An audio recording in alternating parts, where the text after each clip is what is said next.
Oh, geez. She says, take care of our little friend in the box. It broke. Did it break? Yeah, it broke. Oh, she did not. Yep, that's me. And if you're wondering how I got into this precarious situation, and you guessed I brought it on myself, you'd be right. I'm on day 8 of the Mystery Box Challenge, and when I created all of these new rules to try to challenge everyone and make it more exciting for you guys, I got amnesia and forgot that I also too had to participate in these crazy challenges. So it has been an uphill climb. I also may have shot myself in the foot by the person that I picked to send me a box. So without further ado, let's get into it, my round of the Mystery Box Challenge, and let's see if I make it out of here in one piece. I am excited and also nervous because this round I am the guest host. So something new for this year, Courtney invited the DIYers that have been a part of this for a while to be a guest host. And I need to remind myself that I picked a lot of these things because if people are mad at me, like I picked it. And also I chose who sent boxes to who. So you guys will laugh and you'll be like, why did you do that? But this box came to me from Courtney. I created on the cheap. And I volunteered as tribute on this one. But you know what? That's okay. I figured if I could get a box from her when I have a little bit of control, maybe that would be better than just giving up all control and having somebody else pick the rules and somebody else have her send to me. So I just decided we're just going to do it. It is basically a Secret Santa on DIY steroids. It's the best way I can describe it. Everybody gets a name. Then they pack up a box per the rules, which this round I got to make those rules. Then they send it off. People open it, maybe struggle like you're seeing me do. Jeez, Courtney.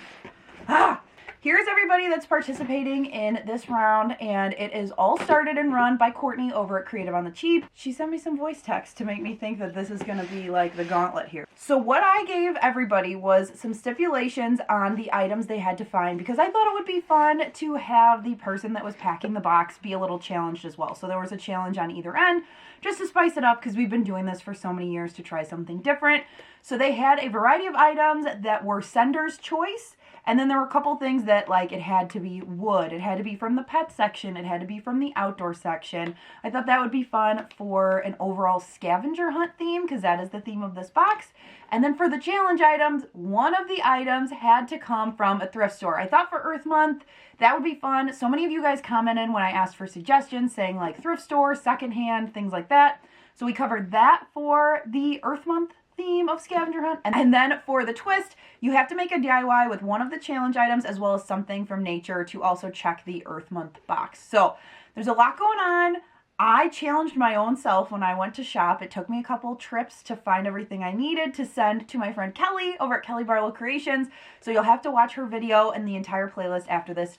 Let's open this card. It's probably like, ha ha ha, I got you. It says, what can I say?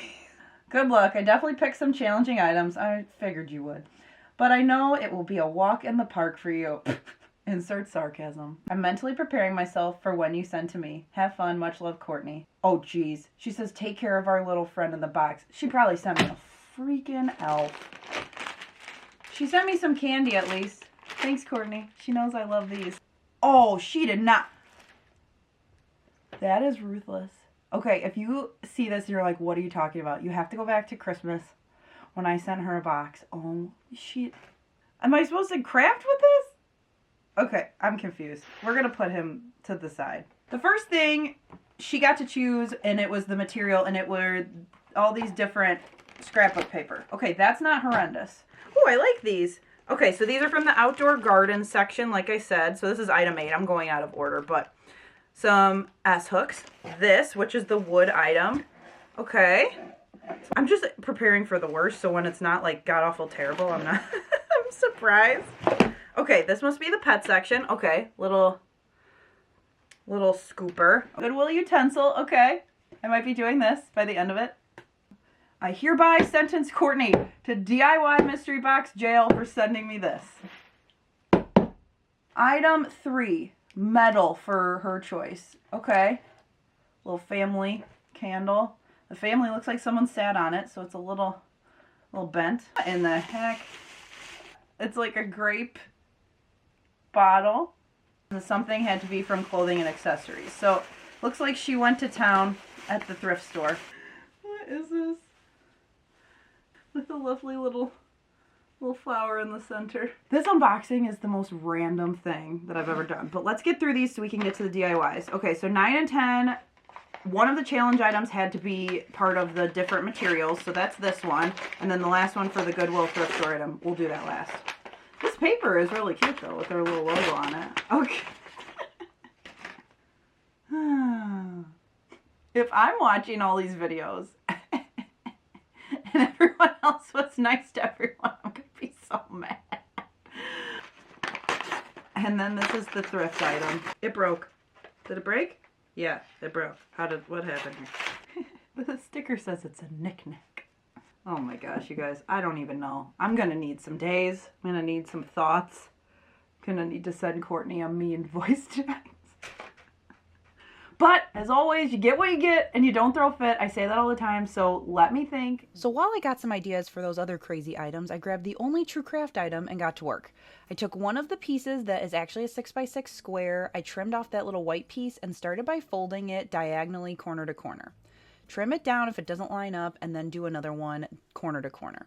We're going to use those as a guide and take our scissors to cut about 1 inch off center. You want to cut these slits, but you want to make sure you have a square in the center so that you can glue your pieces together. We're going to do a little origami.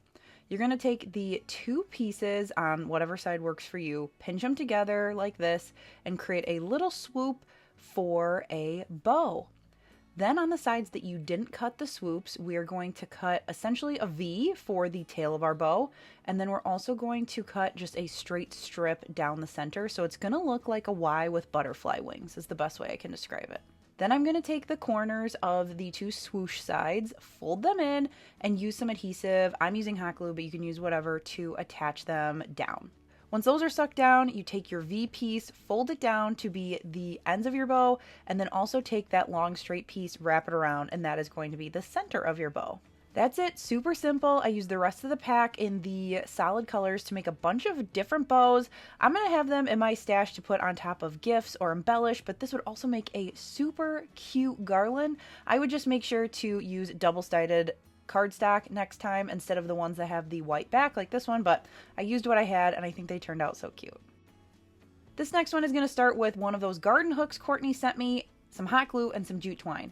I'm going to wrap the garden hook completely in jute twine. I don't have to use hot glue the entire way. I just used hot glue on the 2 ends as well as a couple places where I thought it would kind of slide on me, like the curves.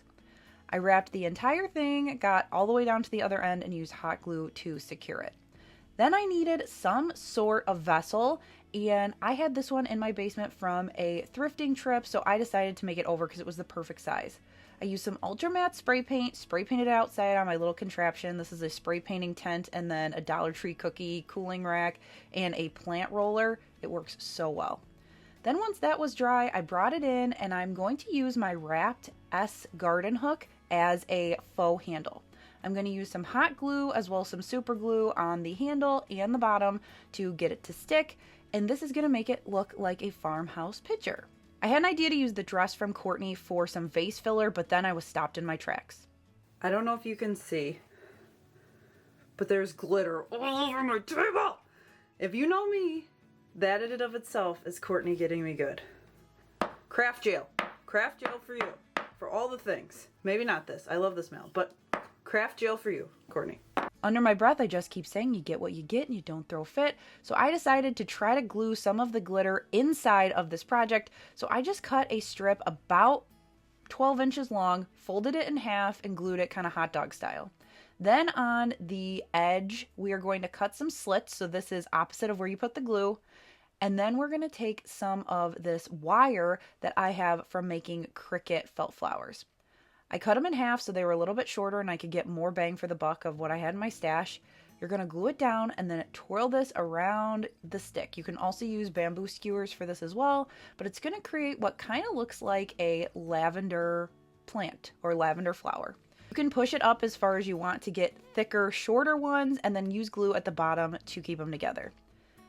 I did a bunch of those, washed my hands to get rid of all that nasty glitter, and then I also grabbed some stash fabric in both blue and white stripe as well as this red buffalo check because I thought it would make a really cute Americana patriotic looking display.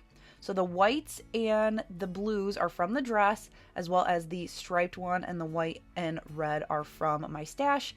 And then I grabbed some of this red and white striped ribbon, also just chilling in my craft room. Been trying so hard in 2024 to use up some supplies I have because I'm a craft hoarder. Once my bow was tied in that little indent, it turned out so good. You would not guess that this originally started as a thrifted dress, and now I'm definitely not going to walk by cool fabrics of clothing if I could potentially use it for a DIY. This has definitely opened my eyes, so thank you, Courtney, for that, but no thank you for the glitter. Want to take a quick pause to remind you that you guys loved the voting so much earlier this year when Courtney did it in February that we're doing it again. So she's got a full voting cheat sheet as well as a voting form. You can head down to the description, grab that link, head over and vote after you've watched the entire playlist, and then Courtney will announce the winners on 5/5. So fun! So check out all the videos and vote for your favorites.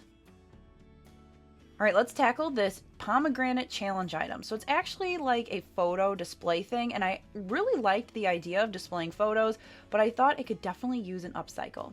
So I used my miter shears to chop off all of the little photo holders from the pomegranate because A, it had broken, and 2, it was just, I told her to grab something random as a challenge item. This was really random. Then I went out to my garage and grabbed some scrap wood that I had already sanded and stained and then didn't use for something else, so this was a great use to get it out of my garage.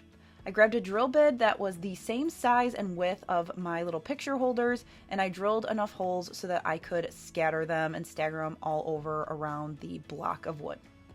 I did have to use some wire cutters just to trim them down because they were a little too tall when I put them in the wood, but once I got them all to the right size, it was perfect. Then it was time to head back up to my craft room and use my Cricut to create a stencil, and mine says, "Look what Finn created with some crayons." I wanted to create a space where we could display Finn's artwork and things that he's making. He's at such a creative age and he gets so excited to see us be proud of his stuff and display it, so I needed a little bit more room because we had outgrown the fridge.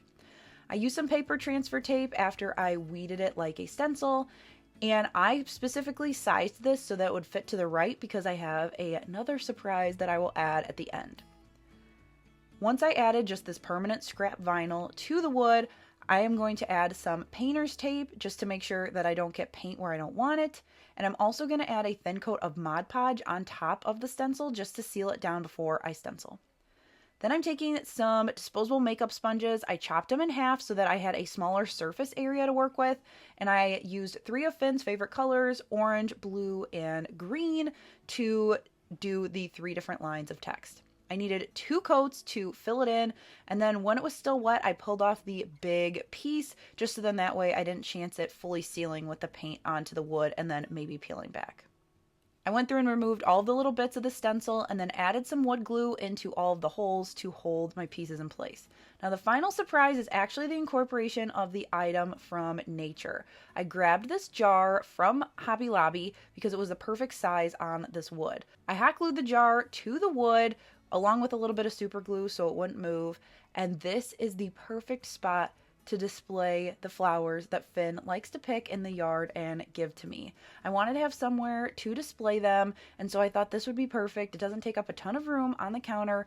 I've got a display for his artwork from school. He can pop his little flowers in there. We can add water or not, and it is just perfect for our counter. And it just warms my heart that I was able to work in Finn's items from nature into this challenge item. Up next, we're grabbing that butterfly box, and I thought this had such a great shape, but those little handles, they were not even. They were 2 different sizes, and if I wasn't going to stick with the butterflies, I had to get rid of them. So I used some needle nose pliers. I finally got them out. I had to just work super hard on it.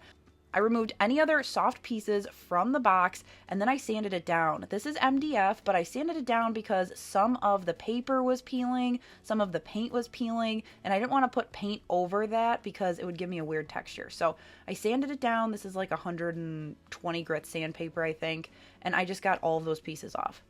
Then I realized I needed to use some wood filler to fill those random holes because I wanted to have handles that were even, not the staggered ones like the butterfly ones were. Once the wood filler dried, I sanded that down, and then I went through with some white spray paint just to prime it. Now, if you have a taupe color spray paint, you could easily do taupe first with this technique I'm going to show you, but I didn't have taupe spray paint, so I decided to do the white and then go through with this sandstone color from Waverly and do the tan color on there. So you can save a step if you have the right color of spray paint. So this is my take on the viral Pottery Barn look-alike paint job, and a lot of people buy way more expensive paint, so I tried to use what I had in my craft stash. So that was that sandstone paint as well as this antique wax. I applied the antique wax over the dried paint, so make sure that the taupe color underneath is dried, and then we're going to put a generous amount over the top with a foam brush. Then I'm taking this actual bristled brush and going in long strokes side to side to remove that extra antique wax. It is going to make this MDF look a little bit more like wood, and I think it looks really pretty. I was skeptical at first, but I was able to get it to look similar to how I wanted. Here's what it looked like. I let it dry overnight, and then I actually randomly, I was on this aisle in Hobby Lobby for something else, and I found these teeny little brass hardware knobs. So I thought these would be the perfect size. Lo and behold, I got home, put them on there, and they were perfect. Just used my drill to screw them in on the 4 little squares, and then I finished it off with some sealant. You could also use clear spray paint. I just wanted to make sure that it wouldn't scratch because that antique wax would scratch if I didn't seal it. And ta-da! I love how this turned out. This is such a fun thrift flip, and I actually think it's so funny that I made this kind of jewelry box styled thing because the first time Courtney and I ever collabed together, we did thrift flips and I made over a jewelry cabinet. I will link that video down below if you want to see a throwback, but it's been 5+ years of friendship, and I just thought it was kind of full circle that she sent me this butterfly box and I was able to make one over once again. I loved this mallet so much I didn't want to DIY it, so I was like, what can I do to it so it can be enhanced for my decor? It was the perfect color. I didn't want to stain it, paint it, anything. Then I thought torch paste. So I used some scrap vinyl to cut out in this F25 executive font a Starved Rock, Utica, Illinois decal. Then I weeded it like a stencil, just like I did for Finn's sign, and then I used my paper transfer tape to apply it to the mallet. I just use regular permanent vinyl, usually scraps, to create these stencils, and it's nice because you apply the stencil and then you can use this torch paste, which is like an orange goo. You apply it with a little scraper tool. You want to make sure you give it a thin coat, and then once your thin coat is applied, you can peel off your stencil and remove any of the little bits on your wood surface.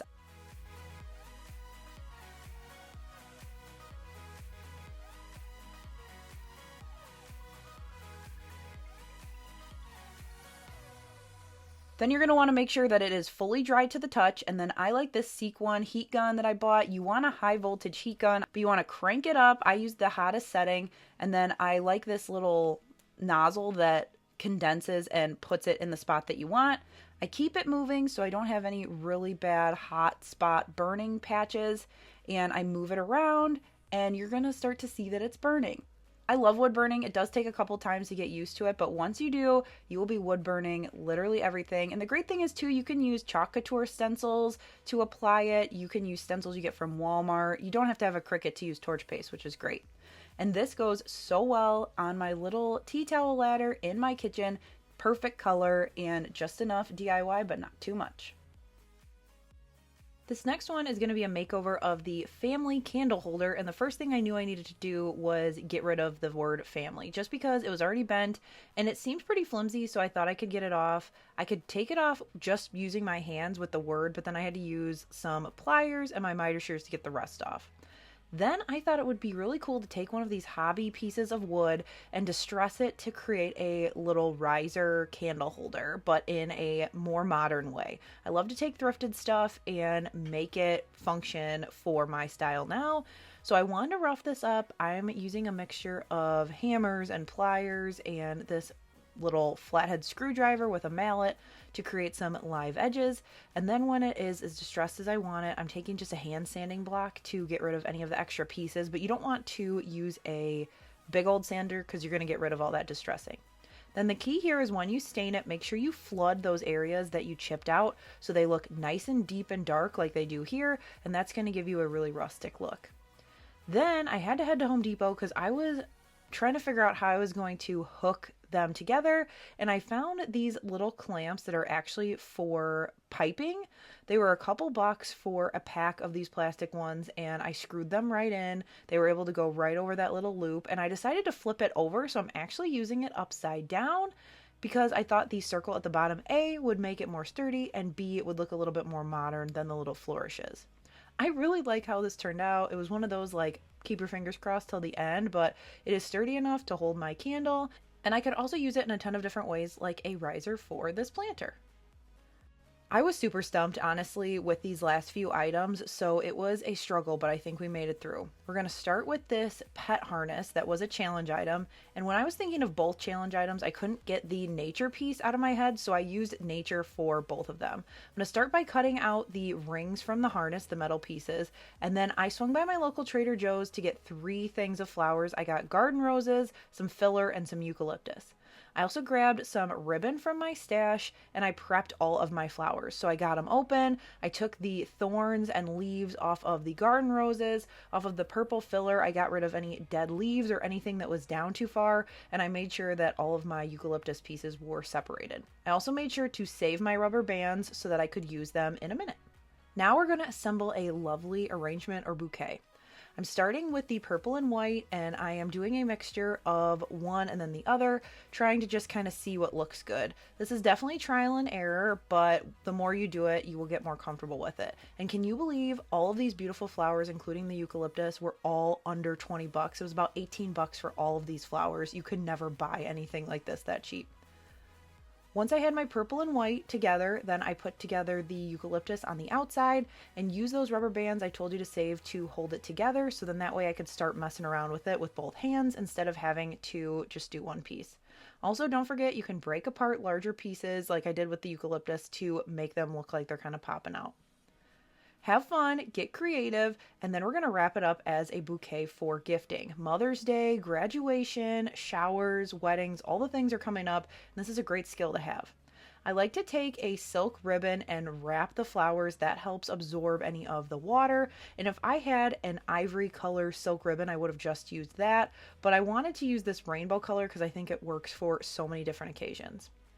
The second layer I tied in a bow, I dovetailed the ends, and then it was time to add my challenge item. I used some purple rickrack to tie into the purple flowers, and I tied the ring on, and then I grabbed this fun little You Are My Sunshine charm, and it makes me think of my mom. So I was thinking of this as a Mother's Day gift with a little charm on there. I love how this bouquet turned out. I still can't get over the fact that the flowers were under 20 bucks. And the great thing is you can add such personality to these. You could also make your own bouquet charms if you know somebody that is getting married and you want something like that on the flowers. Quick and easy, and the best part is if you gift the bouquet like this, the way that I tied it, I didn't do anything too tight. So you could take it apart, put it in a vase, and then you could tie the charm on the vase and enjoy it much longer. All right, I saved the biggest challenge for last. We're first grabbing the grapes and we're spray painting them white. Every time I looked at these, I thought they looked like balloons, and I shared that with Courtney, and she said, that's what I saw when I bought them. So then I knew what I had to do. I knew I had these houses in my stash from trying to do a Halloween village a couple years ago. Never got around to it, so I thought this would be perfect. I also grabbed a dowel rod from my stash and found a drill bit that was the width of the dowel rod. I drilled a hole in the center of the back of my house, which originally came from Michael's in their birdhouse section, and made a hole so that I could fit my dowel rod in it. Then using a mixture of wood glue and a screw, I attached the dowel rod to the back of the house so it would stay upright and be firm. The last step outside was to give it a quick prime so that when I painted it with acrylic paint, it would help stick and not seep into the wood. Then I thought, okay, this cat litter scoop actually looks like a picket fence, so we are going to chop her up and we're going to paint it white so then that way I can add a cute little fence to the front. This little scoop part was perfect for the front of the house. I had to just adjust for height, and then I cut the side part of the scoop so that it was the right and the left of the house fence. After those were painted white, it was time to get super creative, so I started to paint all of my balloons. I didn't have any rhyme or reason. I just tried to do a mixture of a bunch of colors. I grabbed my acrylic paints off the shelf, and I did a first coat just to kind of get everything where it needed to be, and then my second coat was to clean everything up. While my balloons were drying, I moved on to the house, and this really taught me, intricate paint jobs are not for me because I do not have the patience for it, but I tried so hard to push through. Also, I feel like fine details in my hands don't really go together that well, so I did my best, but it may look like, you know, an elementary school art project, but I'm okay with that because I still think it's cute. We try new things, we're getting out of our comfort zone. I tried to add all of these cute little details to make it look similar to the house from the Up movie. Now, it's not the same shape, so it's not exactly, but I tried to do the eaves and the windows. I added my picket fence, and then the last step is to attach the balloon so the house can float away to Paradise Falls. I added a bunch of jute twine on the bottom part, or I guess the neck of the grape bottle. And then once that was done, all I had to do was slide it onto the dowel rod, and then I used a little bit of hot glue to make sure it was in place. How fun is this? I, again, am not the best painter, but I think it looks so cute on this shelf in my craft room. I also put it next to this sign that says there are far better things ahead than any we leave behind, which I thought was perfect for the message of the Up movie. That movie gets me in the feels every single time. If you haven't watched it, even as an adult, it is such a touching movie, and it's just so fun. But basically the concept is, you know, this old grouchy man lives in his house, the balloons take them away, and it's just a lot of lessons that he learns from a little Boy Scout wilderness explorer. So would definitely recommend. I truly hope you had as much fun watching this video as I did putting it together. I'm not gonna lie, when it first started and as I was DIYing, I was worried because those items were hard. Courtney was ruthless, but nonetheless, I feel like I do well rising to the occasion when the stuff is super random. So thank you, Courtney, for getting me out of my comfort zone. Still a little annoyed about the glitter, but that's okay. We can still be friends. Thanks for always having me in this collab, and I truly hope that you will ask me back after this guest hosting and that people aren't too upset. Be sure to head down to the description for the full playlist link. I will also have the voting information there, the cheat sheet, and the link to vote. And also be sure to hit subscribe before you leave if you enjoyed this video and you don't want to miss a future Whiskey and Wit video. Thanks so much for watching, and I will see you guys in the next one. Bye!